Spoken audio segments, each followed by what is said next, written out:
Good evening and welcome again our new edition of the Hindu Mediji. Today it's a Sunday, and you know that Sunday edition is something special wherein they carry lots of feature articles.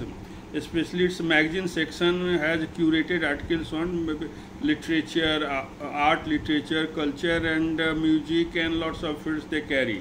In today's edition of Sunday magazine also they have a good article on a cover article on magazine section is on psychology that has enthusiasm and people of post-pandemic in our middle class societies. You can read it that one also. In our front page that we have news from the front page is that Meitei people from Mizoram have started migrating to Imphal Valley.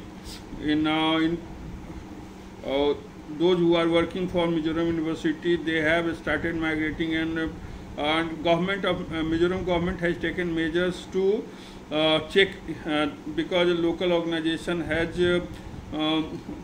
issued some diktat, and thereby Meitei people from where jo community people are coming to take shelter in Mizoram, and the Meitei people are leaving that for Imphal Valley for the safety, because loss of trust. You know it very well.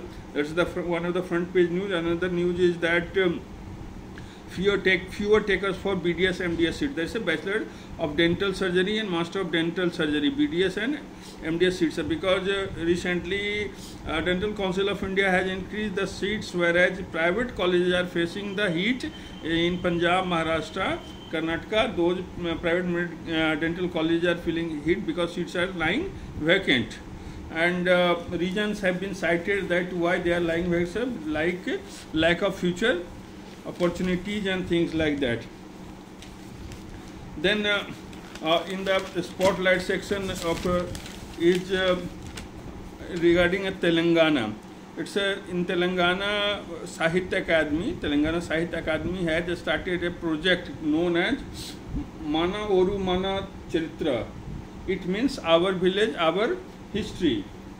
Our village, our history. It's a project wherein Telangana Sahitya Academy has roped in college students to visit each and every village of the state and record its historical aspects, cultural, social, economical root and history of it has to be recorded by the college students, and Telangana Sahitya Academy is helping their way. It's a good initiative.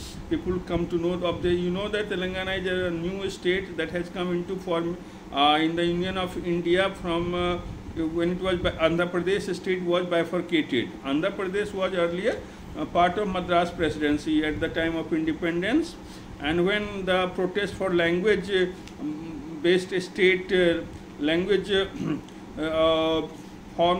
linguistically formed states, it was Andhra Pradesh the first state to be formed on the basis of language after lots of protests and things like that. So, and out of Andhra Pradesh, Telangana came into existence with the Hyderabad, it's the capital. It's a rising, really it's rising. So it's one of the good initiatives that they have taken to document the history. You know that during the freedom struggle and all, communist parties were responsible for in this area. They had seen revolt against Nawab, Hyderabad Nizams, not Nawab, Nizam of Hyderabad, and so it's a good initiative that new way our present generation should come to know about their historical roots and all, and it will create lots of it will remove lots of misgivings and things like that.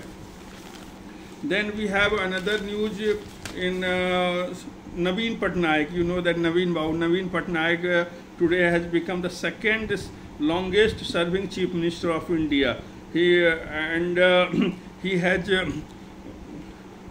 met Jyoti Basu, who was the Chief Minister of West Bengal, and second longest serving Chief Minister of India, after Pawan Kumar Chamling, who was the Chief Minister of Sikkim. Pawan Kumar Chamling is the longest serving Chief Minister of India right now. Number one position he holds, and the second position was held by Jyoti Basu of West Bengal. But today Naveen Patnaik has replaced him, and Jyoti Basu has become third longest serving Chief Minister of Bihar. You should be a little bit more knowing about Naveen Patnaik, because he is not something like a regular politician. At the ripe age of 51 when his father died, and Biju Janata Dal felt a vacuum who will lead the party. They called upon him. He was, you could say that he was he was very sort of detached life. He used to live in New York and Delhi, an elite circle he used to maintain. He has written books also in very early days about the sartorial history of India and healing plants of Himalayas. It's a beautiful coffee table book that was published in New York. And when calling came for to take over Biju Patnaik, his father, who was a legendary politician and statesman and things like that, so he took on the mantle of the state, and he is very much respected.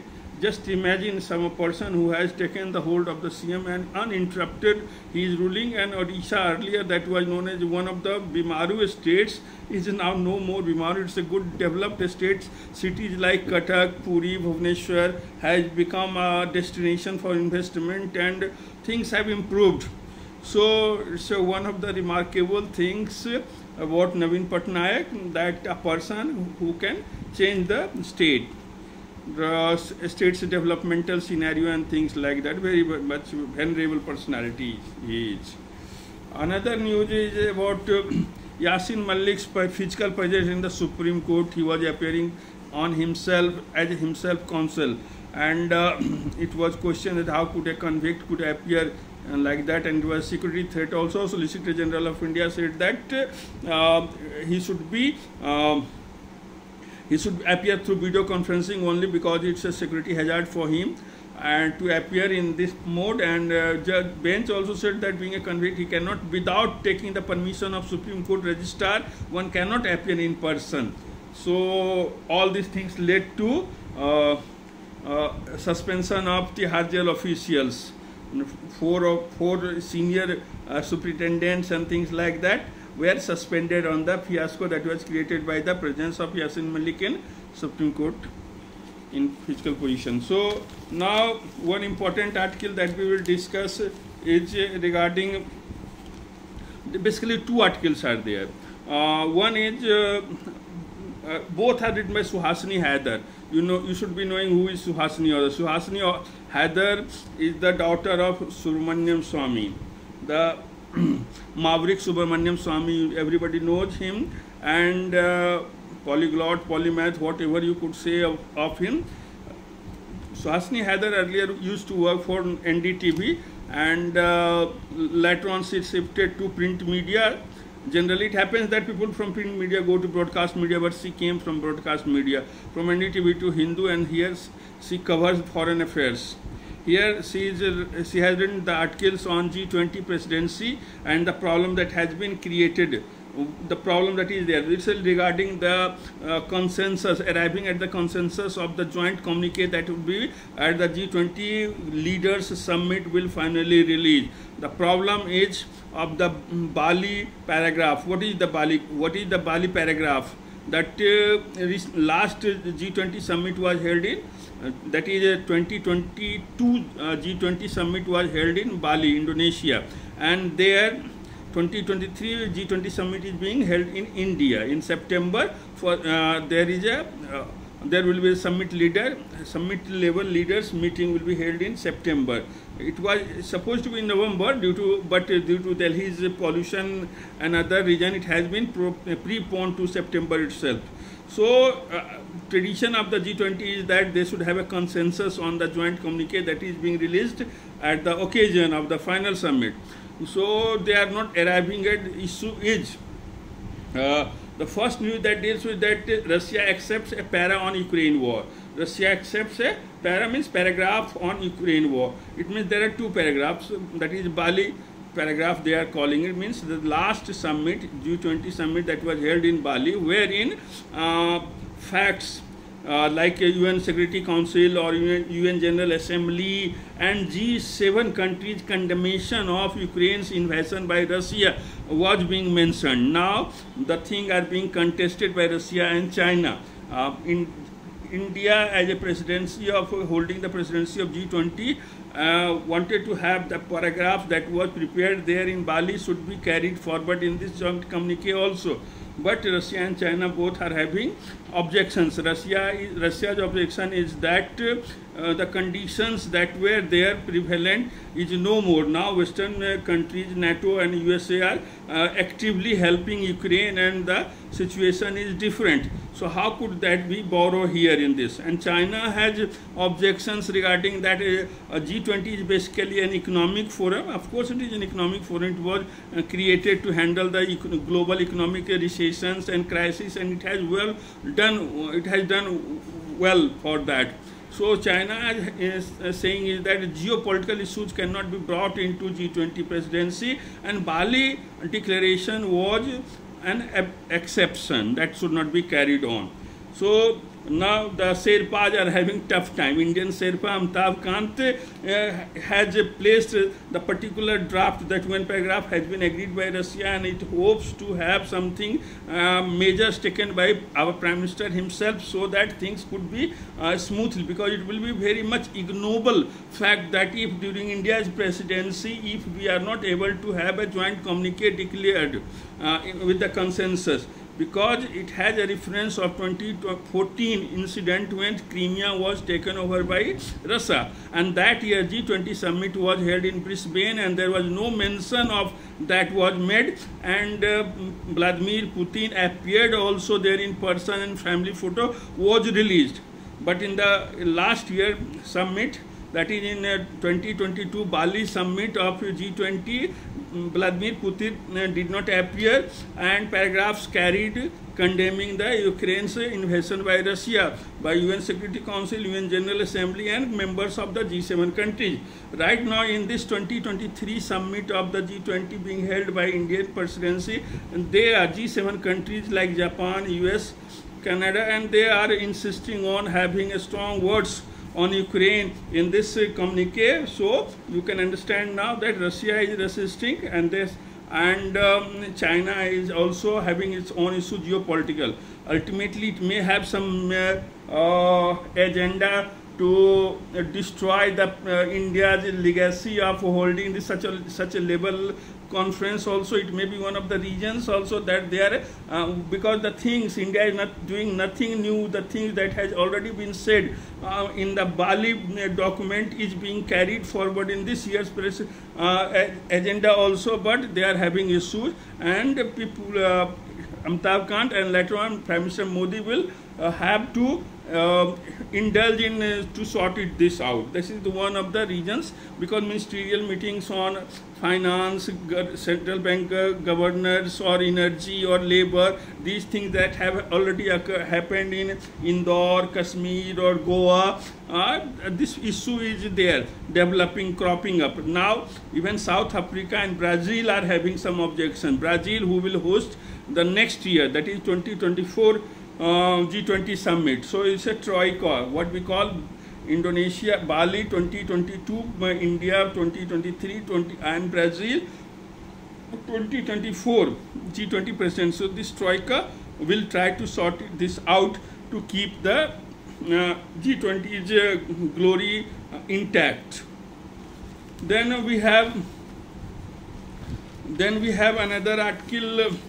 You will read that one article on AI. It's an IIT Madras professor has written on.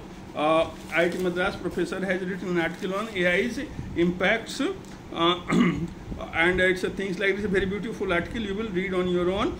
And now we'll go for the magazine section. I have decided to take two articles from magazine section for literary section, basically lovers of English literature. One very much contemporary, that is Anjum Hasan.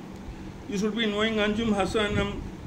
We came to know of Anjum Hasan as the books editor of the Karwa magazine, a very respected magazine, and there she was books editor and used to write long essays, and we have always cherished. She had written a number of novels. Now she is basically from Shillong and based in Bengaluru, but and latest novel, that is Angels, History's Angel, the History's Angel is based on Delhi. It's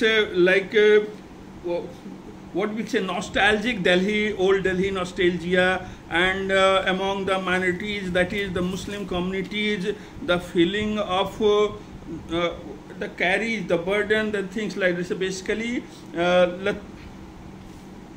Alif is the protagonist of the novel, who is the professor of history, and he carries multiple layers of history within himself and all. So it's through a character of Alif, that is in Greek Aleph. Okay, and Alif, you know that it's a beginning alphabet, so it's a multiple connotations are there, and it's a very much politically disposed, and it reminds me the novels of the Ahmad Ali's Twilight in Delhi. It's a very famous work, Ahmad Ali's Twilight in Delhi. And another one, William Dalrymple's novel, that's the Jinn, City of Jinn. So both are the novel known for their detailing myriad ways, diverse way, minor details of life and times of old Delhi. So this also novel is there, and it the title of the article here it mentions is that how to combat humorlessness. The writer says that she has been interviewed, Anjum Hassan has been interviewed by a Hindu journalist, Ziaul Salam, yes, and here she has been asked some very important questions, and she answered it very much like the origin of the history's angel. That book is she has taken it from Walter Benjamin's essay. That is from there she has carried this title, History's Angel, and it's you should read it, buy it, and enjoy the reading in the contemporary sense. You can understand the person who is living among us and able to churn out this sort of fiction. As you know, she has quoted also, she believes in A.K. Ramanujan, very much, you know it very well. A.K. Ramanujan used to say that fiction is not only a reflection, but refraction also means reflection as well as refraction, both, refract, you understand. So it means it has multiple layers of understanding and meanings that has to be taken out. So in the days of WhatsApp University forwards and Insta chats, it's a good to have a book, a novel that is being written by so much contemporaneous manner by Anjum Hassan. That's a History's Angel. You must read it to enjoy it. Another last article that we'll discuss of about the Milan Kunderaj. The Milan Kunderaj, on him, it's a tribute. The Hindu has paid a tribute, and on his major works, briefly discussed his relevance and his major works are briefly discussed. Milan Kunderaj. It's written by Suresh Menon, who has also written Why Don't You Write Something I Might Read. Why don't you write something I might read? This is Why Don't You Write Something I Might Read. This is the name of a book written by the author who has written, Suresh Menon, who has written this article for the Hindu Sunday magazine, Milan Kundera, an antidote for the times. Antidote for the times, because the times that he depicted, a communist regime, totalitarian regime, Trotsky's regimes, Stalin's worlds, Czechoslovakia's communist days, and how he suffered for that, his beliefs and all. He settled in Paris and he started writing in French, but people do ask that during his, when he died last week, but when he was alive, that time also they used to think that his works are very much satiated and nothing new could be found out. But it's not like that. His relevance is still there and works as an antidote for the contemporary times.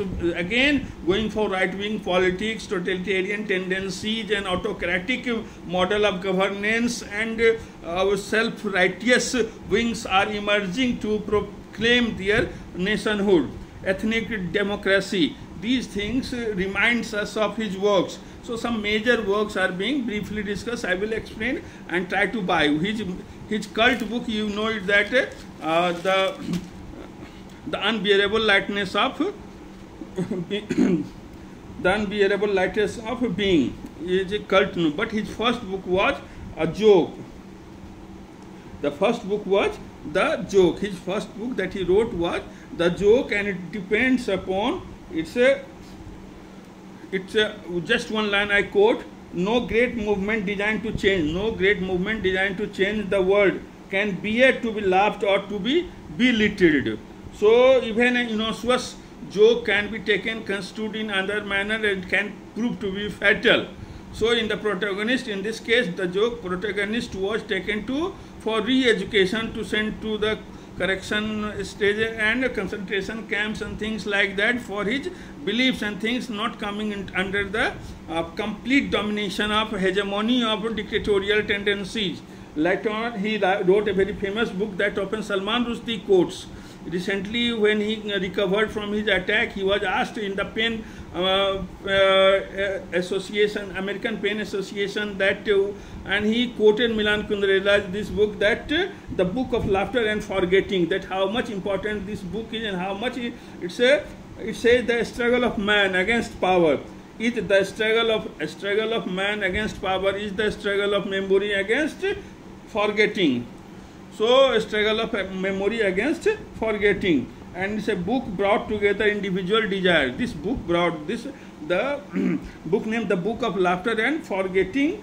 This book brought together individual desire and lust within the forgetting imposed by totalitarian regime. It was a theme Kundera would handle with great fineness in book that was known as The Unbearable Lightness of Being. Unbearable Lightness of Being became a cult novel in 80s when it was first published, and it was accused of eroticism and things like that. But those who understood the philosophical undertones of his writing, they could not but accept that he has arrived, and he that particular The Unbearable Lightness of Being made him the writer of the first rank in this world. It's a something that Nobel Committee will regret all their life, that they were unable to give Nobel Prize to Milan Kundera. So it says that what gives Kundera's writing power is not their political content or even their lyricism. So lyrical it works, even in translation it works. So it is that twin quality of humor and deliberate ambiguity. Twin quality of humor, and in times of tragedy, if you are able to maintain the humor, you will survive. That is the Salman Rushdie says about the survival in a tragic moment. In only laughter, forgetting can do it. So it says that when what gives writing power is not their political content, even their lyricism. It is the twin quality of humor and deliberate ambiguity. Although he acknowledges Kafka as an inspiration, and there is nod to the revelations too also. Then one more thing is that I would like to read for a moment. It is The Unbearable Lightness of Being was a cult book in the 80s when I was growing up. The eroticism of philosophical and political works sharpening the existential edges of Kundera's essential humanity.